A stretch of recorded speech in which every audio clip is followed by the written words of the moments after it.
Gimana kabarnya hari ini? Semoga selalu berada di keadaan yang sehat dan juga semangat. Nama guru adalah Ibu Fania.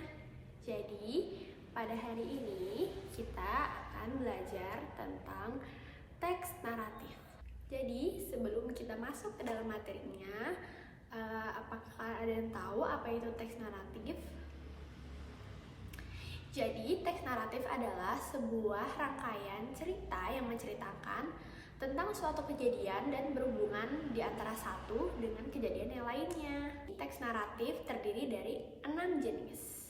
Jadi, yang pertama adalah cerita dongeng atau fairy tale.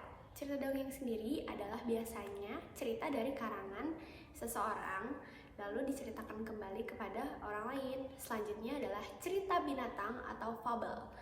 Cerita yang biasanya berisi tentang hewan-hewan dan binatang-binatang. Selanjutnya adalah cerita mitos atau myth. Cerita yang biasanya masih diragukan kebenarannya oleh orang-orang. Selanjutnya adalah legenda atau legend. Jadi cerita legenda sendiri ini adalah cerita yang biasanya dibuat oleh rakyat dan biasanya dipercayai oleh rakyat dari sekitarnya.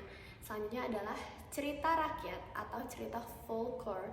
Jadi cerita folklore ini sendiri itu pun mirip seperti cerita legenda yang dibuat oleh rakyat dan dipercaya oleh rakyat itu sendiri. Dan yang terakhir adalah cerita misteri atau myth. Jadi cerita misteri ini seperti cerita horor, cerita hantu, atau cerita thriller yang mungkin biasanya untuk menakut-nakuti orang. Selanjutnya, ada yang tahu tidak apa itu fungsi dari teks naratif? Oke, jadi kalau nggak ada yang tahu, jadi fungsi dari teks naratif sendiri adalah untuk menghibur atau menambahkan minat baca dari seseorang. Jadi karena teks naratif ini bersifat sangat menyenangkan, jadi orang-orang yang mendengar atau membaca dari teks naratif ini bisa merasa terhibur dengan isinya. Oke, selanjutnya saya akan memberitahu pada kalian bagaimana caranya membuat teks naratif. Jadi, sebelum membuat teks naratif, kita harus memperhatikan 4 hal. Atau bisa dibilang 4 hal ini adalah kerangka dari teks naratif. Jadi, ada 4 hal yang perlu diperhatikan. Yang pertama adalah orientation, atau biasanya orientation itu adalah merupakan bagian pembuka dari sebuah cerita. Jadi sebelum membuat cerita, kita harus membuat perkenalan dari cerita itu dulu. Seperti kayak pada suatu hari atau pada zaman dahulu, itu contoh dari orientation. Yang selanjutnya adalah complication. Jadi di dalam complication ini terdapat isi atau mungkin inti dari masalah yang ada di dalam cerita itu, dan bisa juga itu berisi tentang inti dari cerita tersebut. Dan yang selanjutnya adalah resolution. Jadi resolution sendiri ini sama seperti klimaks atau puncak dari masalah. Mungkin di dalam teks naratif itu seperti mungkin puncak dari masalah yang sebelumnya tidak ada, jadi ada masalah di bagian resolutionnya. Dan yang terakhir adalah reorientation atau bagian terakhir pada teks naratif. Jadi pada bagian terakhir ini biasanya menceritakan seperti dan setelah itu pangeran dan putri hidup bahagia selamanya. Nah, itu termasuk bagian dari reorientation.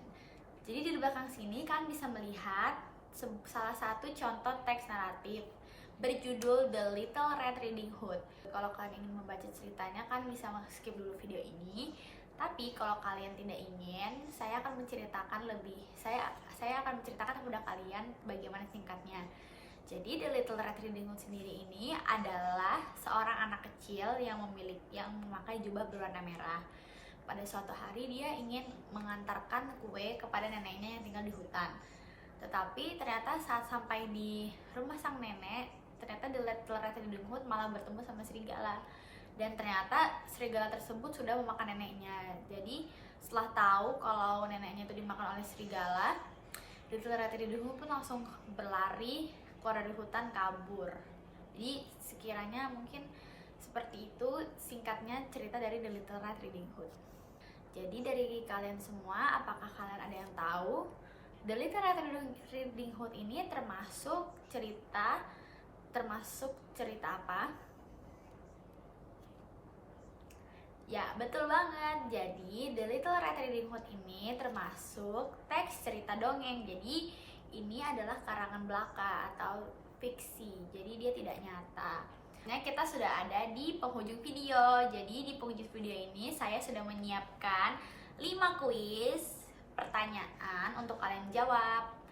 Jadi, di masing-masing nomor kalian mempunyai nilai 10. Oke, kita langsung saja masuk ke soal nomor 1.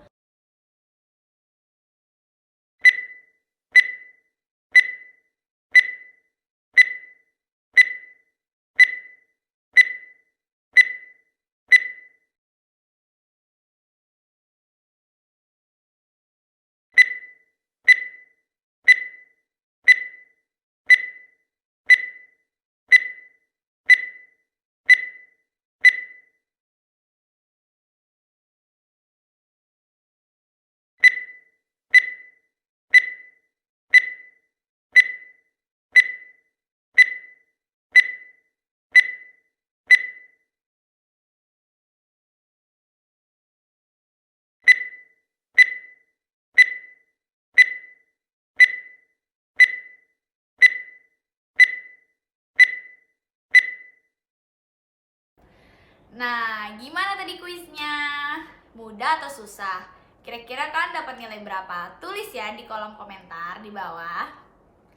Pasti kalian dapat nilai-nilai yang bagus. Terima kasih karena sudah mengikuti kelas saya hari ini. Saya Fania Aureliana Madani pamit undur diri. Wassalamualaikum warahmatullahi wabarakatuh. Sampai jumpa di video selanjutnya.